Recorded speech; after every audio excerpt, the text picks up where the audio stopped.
And we are recording. Leo, welcome to the Honey Badger Diaries. How are you doing? Hello, Aaron. Thanks for having me. Yeah, we've been in contact for some time now, for years, I think, off and on. Not constantly, of course, but sometimes I had a question about Mycelium. Are you still with Mycelium? Are you still working on them? Yes, I'm still the release manager at Mycelium, Right. and I've been there for 4 years now, or more than 4 years. Right. And where are you from and where are you based? You're based in Chile, I think? I'm now in Chile, and I'm born in Germany, and I'm here in Chile since 9 years now. Right. Are you German? You have a very German last name. Yes, I'm German. Right, I see. And you've been in Chile for 9 years, you said? Right. What brought you to Chile? Well, a startup. So a colleague of mine asked me to join a tech startup, a Farmville clone or something like that for Facebook. And yeah, we won the grant from the Chilean government, Startup Chile. We came here, and I pretty soon split off from the rest of the team. And my return flight was 8 months later or something. So I stayed here, fell in love with a Chilean girl, and I'm still with her.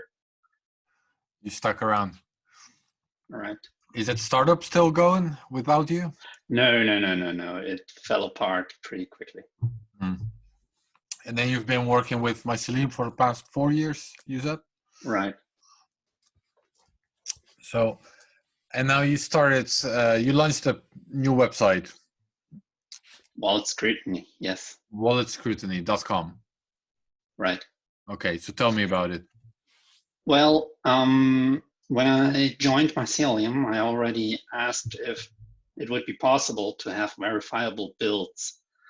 And I was told, yeah, we looked into that, and the current release manager has something prepared. And at some point, I could look into that. And it took some while until I became the release manager, and it took some more while until I finally got granted the time to look into how to make this thing reproducible, how to make the build reproducible. And it turned out over the time it also got easier to make the release reproducible.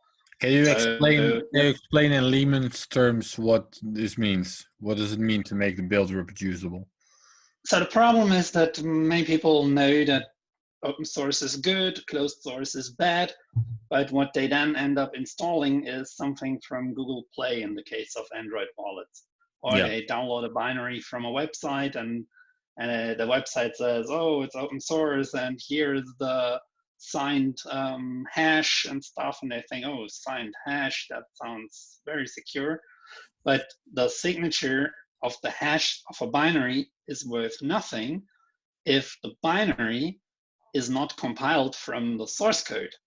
So the release manager might have the best intentions, and he pressed compile and he swears to the world and he signs it that this binary was compiled from the source code, and but he had a virus, or somebody put a gun to his head and said press compile now.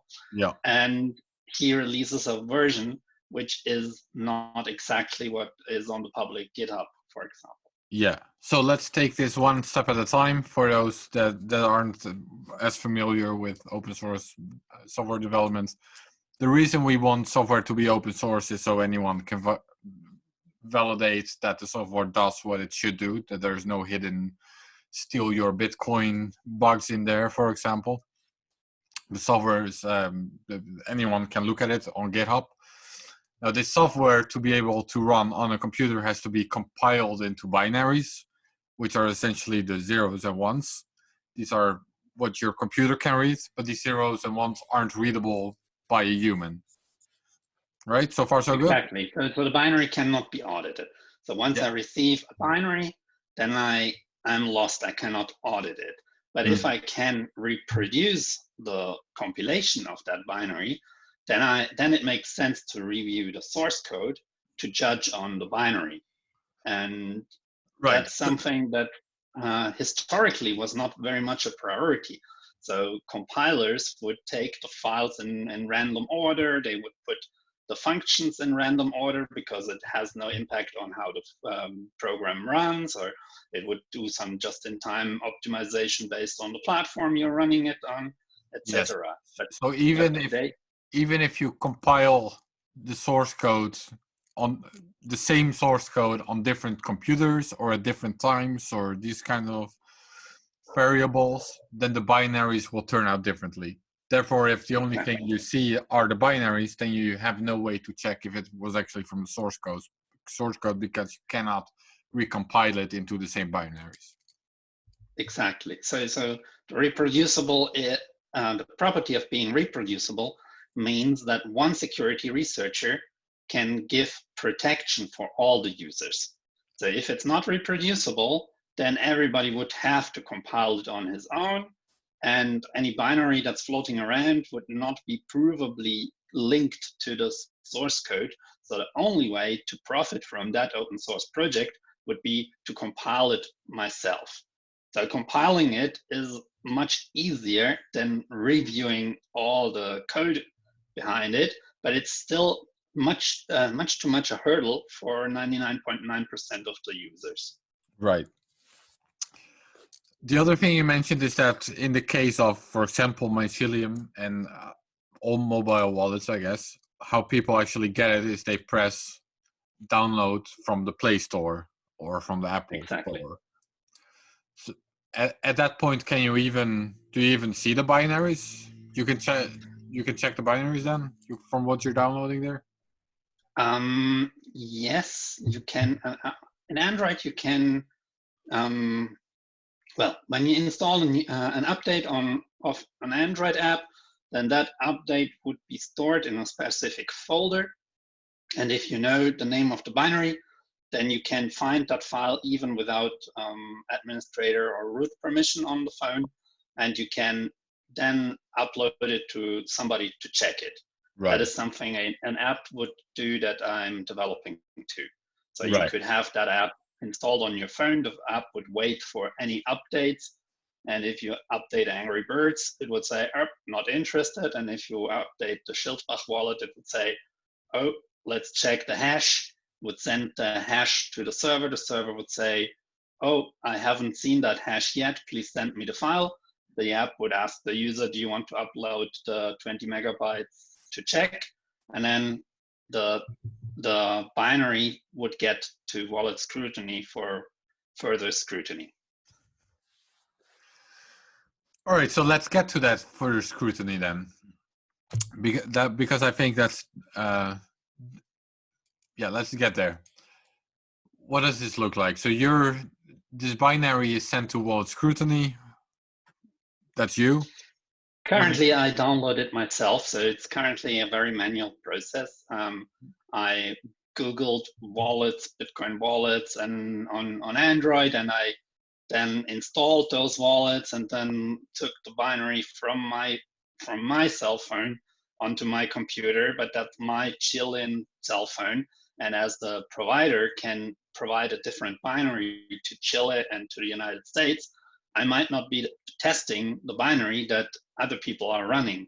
So the app that would collect those in other countries or in other screen sizes or whatever, that app is very much important for the protection of the users long term. But yes, I get them manually and then I check it out. And well, usually I start with looking at the website. Does it claim to be open source? If it is not open source, then I stop there. Then there is nothing to compile anyway. So why bother downloading the app?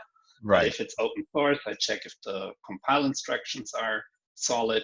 And if they are solid, I compile it. And if and then I get the binary on my phone, from my phone to my computer, and then I compare those binaries. Right, one step at a time. So first of all, there are actually a bunch of wallets that aren't even open source.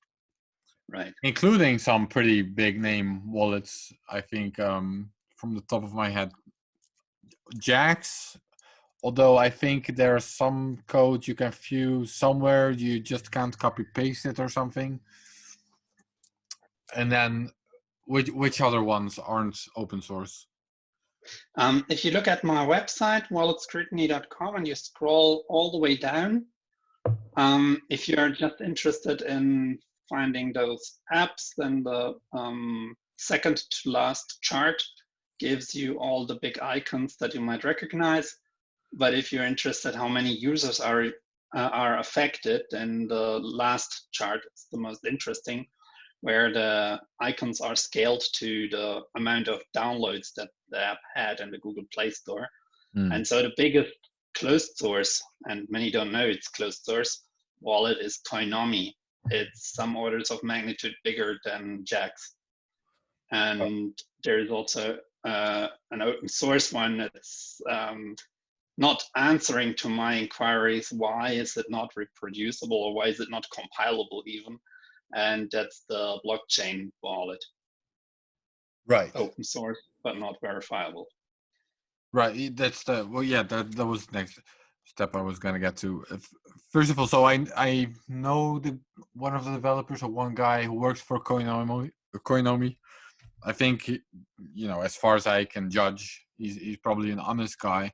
But to be clear, the fact that it's not open source literally means it could be Bitcoin stealing malware. There's just no way to check that. It was. I mean, they had, I think it was the desktop version, which had a pretty serious bug in it, which sent your backup to a keyboard input prediction server. So it was just sending the 12 words offsite, which is a catastrophe. And after that, they said, oh, we have so many Koinomi clones, and we want to protect our users from falling for those imitators, so we are going closed source. Right. Okay. Well, so that's closed source, and then the other part is open source codes, but the binaries that you downloaded didn't match. What did it not match exactly? The problem with some is I didn't even succeed to compile them. And with others, I succeeded to compile them, but what I got is different from what is on the Play Store. For example, the Samurai wallet is, I think, 60 kilobytes bigger on the Play Store than it is when I compile it, or the reverse. So there's a huge difference. It's not just some compiler that's optimizing a bit here or there. It's a significant difference, and there's tons of libraries that are used in one version but not the other version, which would definitely be worth investigating further. So what could cause this difference, if you want to speculate? No, there's not much to speculate. I mean, they say, okay, for the Play Store, we have different constraints than for the version on our website, and to fulfill those constraints, we use a different way, or we compile basically a different source code. So they openly say that the version that's on Google Play is not open source, because they don't provide specific build instructions for the version on Google Play. And what would be a compile? Yes? What would be a reason to not implement this? I'm guessing it's extra work. Is it a lot of work? Yes and no. I mean, for some wallets, it was just to define, like, they didn't tag the revision on GitHub. So when I take the latest version from the master branch, I get a different result. But once they tagged their version, then it was already automatically verifiable. But there are some nasty things that can happen. And to my shame, the Mycelium wallet currently is not verifiable, because we have a problem with the verifiability in the build tools. So I compiled it on my computer, and I know that my colleague is using the exact prescribed build instructions from our website to verify it. She did so, and she approved my binary. And then I ran, and because I don't run the exact build instructions from our website, because most of the time it works anyway, and it's just 2 or 3 times faster to compile it without using a Docker container. So I compiled it without the Docker container. But if I use the Docker container as prescribed on our website, I suddenly get a different binary. And that is currently something I'm struggling with. So I now try to figure out, where does that come from? We released the version anyway because the difference between the 2 binaries is sufficiently small that we can audit the difference. So we can tell that there is no malicious changes. Yeah. Also, the build was reproduced by my colleague. So either we both have the same virus on our machines, and we are not in the same country. And I don't know how some social engineering might have gotten us some evil backdoor.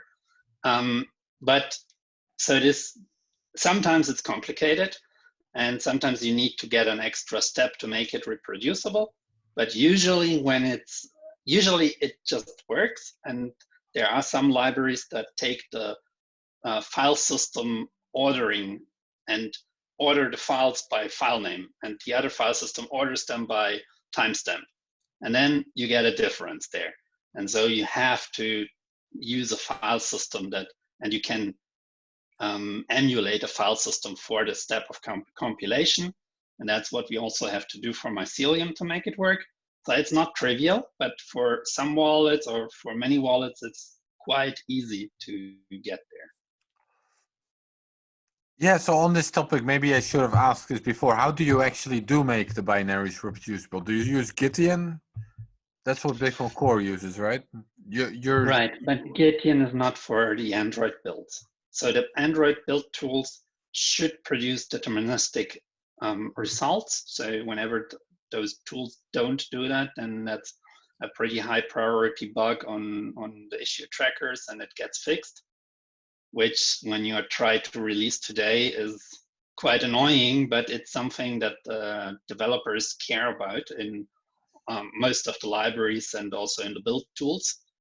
And so it should just work for many things, but as there is thousands of libraries, and what Mycelium now has a problem with is a library that generates code.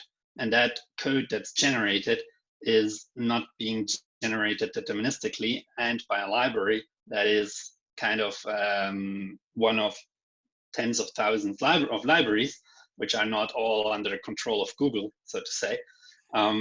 There is not the same priority there, but that's where we need the file system sorting fix that I commented on before. So this category, this is a pretty big category, I think, right? Most wallets are open source, but don't have reproducible builds. Is that right?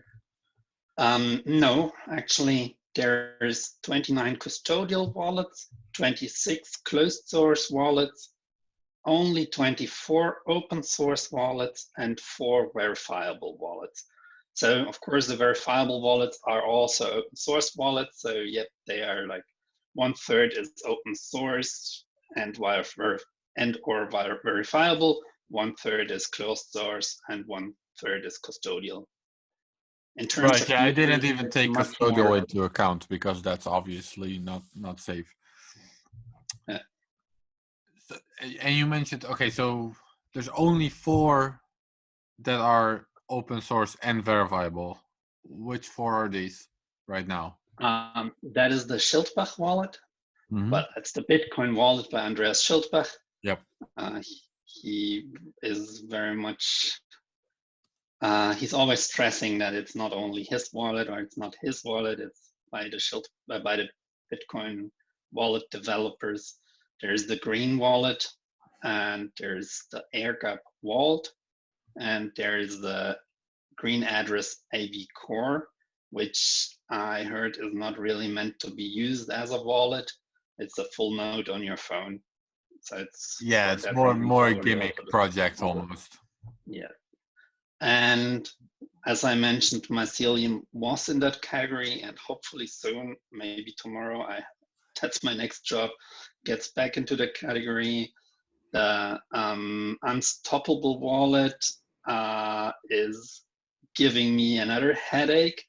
I tried to verify it, and it's too verifiable. So What? I currently get a 100% match between the wallet that I download from Google Play and the one I compile. But I cannot use the one that I compile. And so there is some difference there that my tools don't see. And it's very confusing. So I'm investigating there. It's a tricky thing, and I wish we were more people on the project. So it's really many wallets that are also the Phoenix wallet claims to be verifiable now, but their build instructions cost me an hour last time I tried to reproduce them, and there was a serious issue because I don't want to install all kind of stuff on my build system, and so I need to isolate the stuff. So that's where it's getting complicated if their build instructions require you to compile several libraries and then have them installed in your local system, so it then ends up in the wallet. But yep, that's pretty much it. Yeah. So that's depressing. I think there's something else that might be depressing. I want to hear your thoughts on that. The whole premise, which we also mentioned earlier, is that the idea behind open source is that it's great because, you know, if it's open source, people can check if there's malicious code in there, if there's Bitcoin stealing malware. However, how many people do you think are actually doing this for most wallets? Is this actually happening beyond a very small group of developers that's working on the wallet anyways? Like, how many people go around What? reviewing Oh, these kinds of reviewing. wallets? Nobody reviews other people's wallets. Exactly.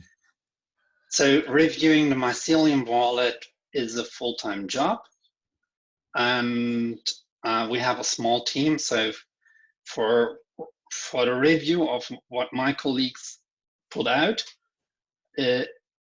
I'm entertained all the time reviewing what they do, and I have to have an adversarial mind. I have to assume they either fall for some library which is malicious, or they try to inject some wallet stealing code, and I have to review line by line every change they do all the time, and that's a full-time job. And I have not reviewed all of Mycelium. I have reviewed all of the recent releases, or since I am the release manager, I reviewed them on an ongoing effort. But you cannot do that for another wall just on the side because you know something about programming. Right. And that's where I think that wallet scrutiny would be very important, because there is classes of attacks. And I'm pretty sure I have no clue about most ways of attacking the wallet. So I can do a best effort thing to protect our users, but I cannot make 100% sure that it's 100% safe. And to get closer to that, I think we would need to have the incentives in place so that external people can review for bug bounties, for example. Mm-hmm. And the guy who knows how to steal your wallet through a PNG file in the wallet scans all the 100 wallets for that vulnerability. The guy who knows how to steal with a bad version of the crypto library reviews all the projects for that vulnerability, etc., etc., etc. And because the build is reproducible, his efforts make sense for the final binary. Right. Well, so the point of my question was that even if your wallet is open source, and even if you make sure that it is reproducible, then still users are trusting the developers of the wallet because no one else is looking at the code anyways. That's partly true. I mean, at Mycelium, we sometimes got some get some hints about some issues.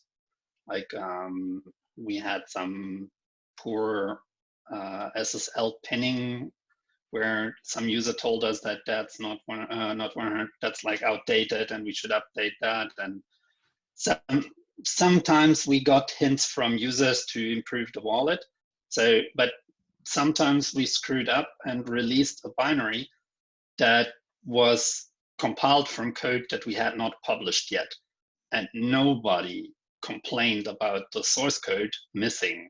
And so not only did people not try to reproduce the build, they even didn't check if the version that they are installing is already on GitHub available.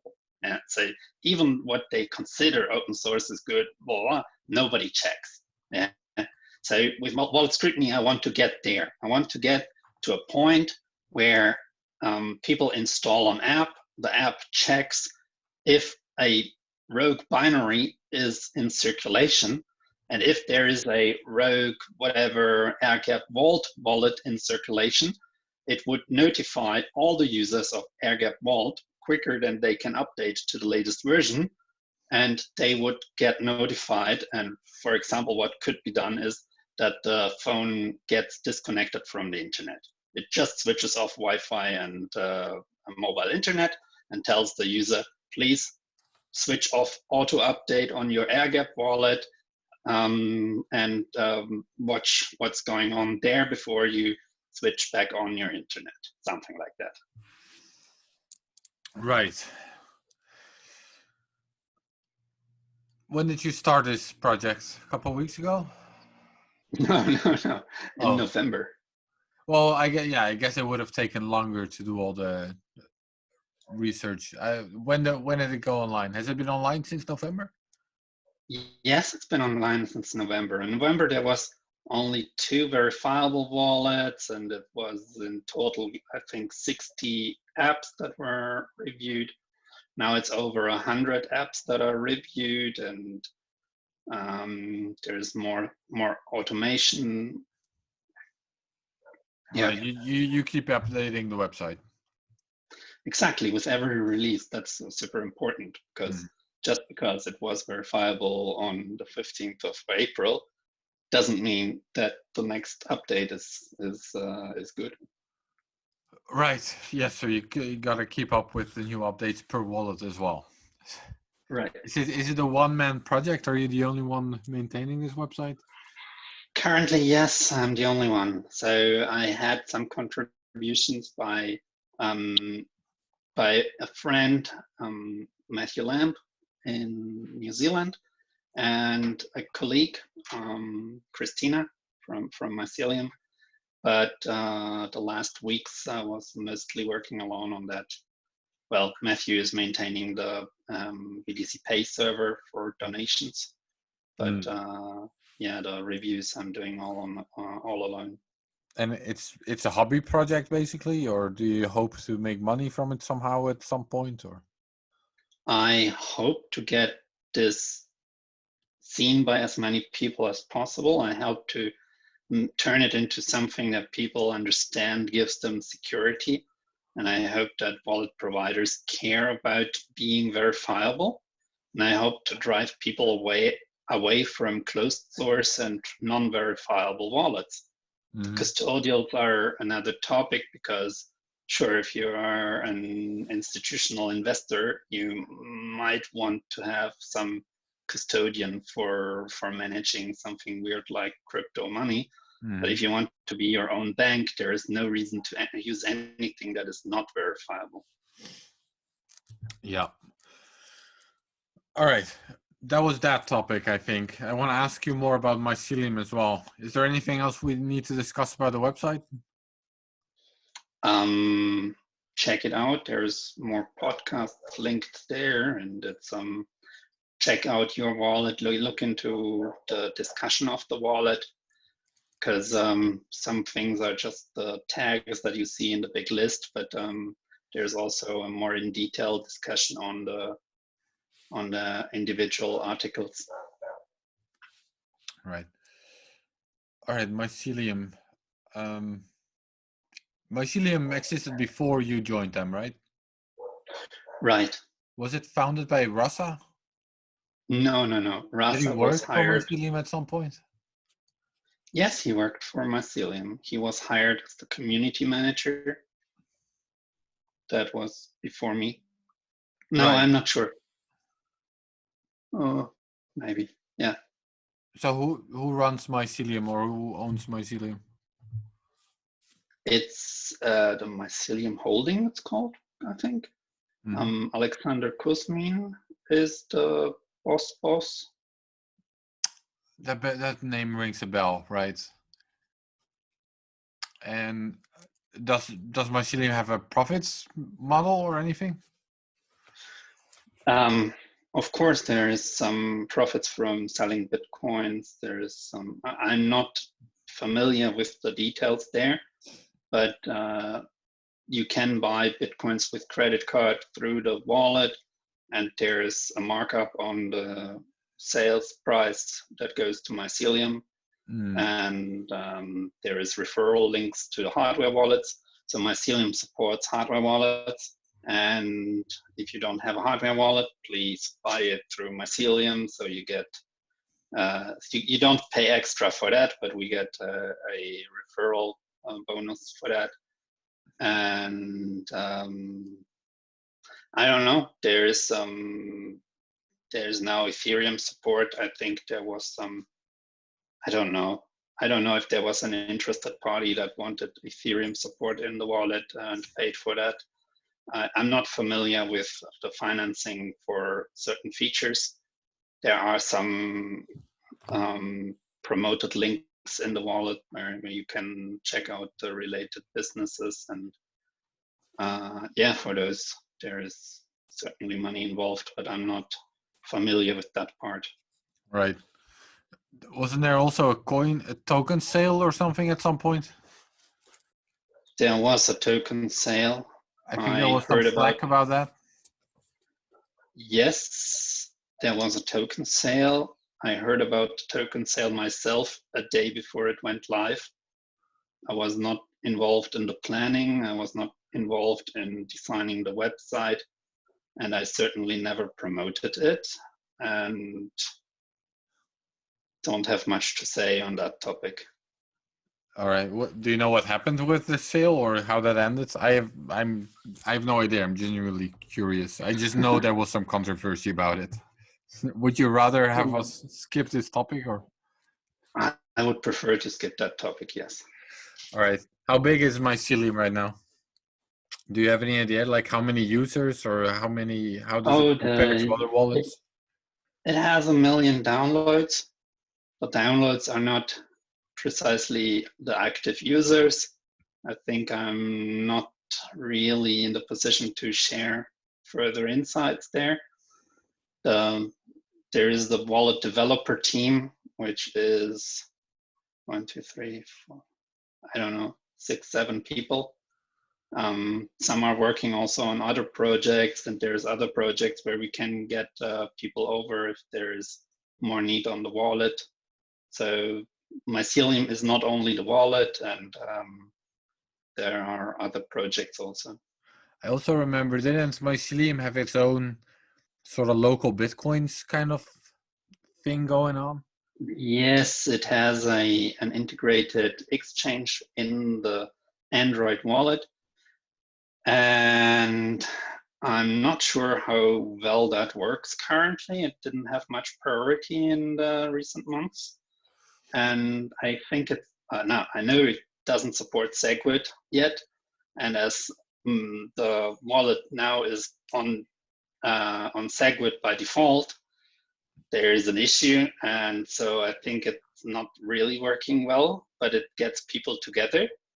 But in general, I'm pretty sure people still use it, but I'm not sure if we are earning fees from it, because releasing the coins doesn't work when it's a SegWit transaction and stuff. So I think people meet and they exchange Bitcoins and local currency, but they settle outside of the local trader, it's called. Right, yeah.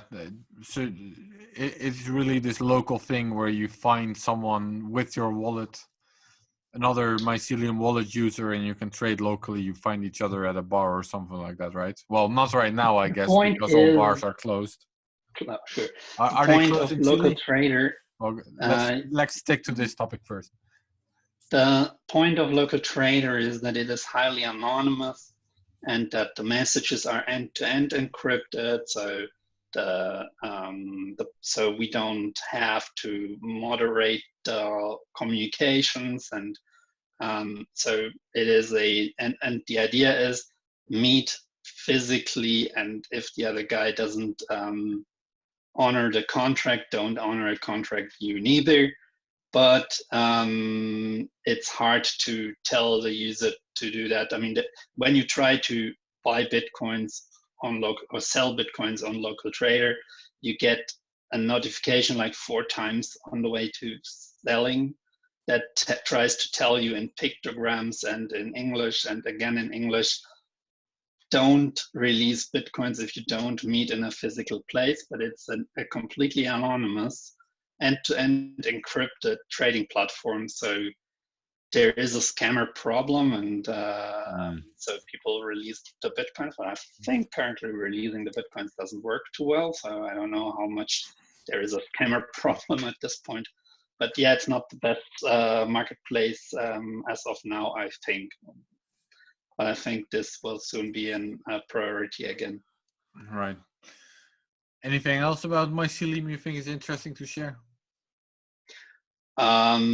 It's a really old player, so it's I think it dates back to 2013 or earlier. I don't know. Any other questions? No, but I'm curious. I asked about the bars. What's going on in Chile with the whole Corona thing? Are you allowed? Is the country in lockdown over there or no? It's not lockdown, like they would not allow you to go out on the street, but yeah, they don't let you travel from Santiago to the coast. So now now it was a long weekend, and there were I don't know, tens of thousands of people trying to get from Santiago to the coast for some holiday, and the police is sending them back. If you don't register that you have business at the coast, you don't get past the police there. So it's there are travel quite restrictions within authoritarian the there country. too. There is travel restrictions within the country, and I don't know how the flights are. I came back from New Zealand like a few days before they stopped most flights, I think, and it's pretty crazy, like all over the place, all over the world, I think. Are you in Santiago or are you somewhere else? I'm at the coast. I'm here in Viña. Right. And people are allowed, so there's travel restrictions. Are bars open, stores? Is everything closed? Or I'm pretty sure bars are closed, small shops are closed. Like if you want to sell, you have to basically sell out of a window. If you're not an essential business, there's queues out of the pharmacies and out of the supermarkets, and they take your temperature, and if you have a fever, you get rejected. And like yesterday, I had for the first time to disinfect my shoes when entering a supermarket. Yeah, pretty crazy. Yeah, that's for sure. All right, Leo. Anything else? Any last words? Are we done? Did we miss anything? Thanks for having me again. No, it was a pleasure. Yeah, it was nice meeting you finally. Well, we still haven't met really, but at least we've had some face-to-face contact come over in a to way. Chile. What's that? Okay, come over to Chile. One day, when the travel restrictions are lifted, I'll definitely consider it. All right, Aaron. Thanks a lot, Leo. See Take you. care. Bye.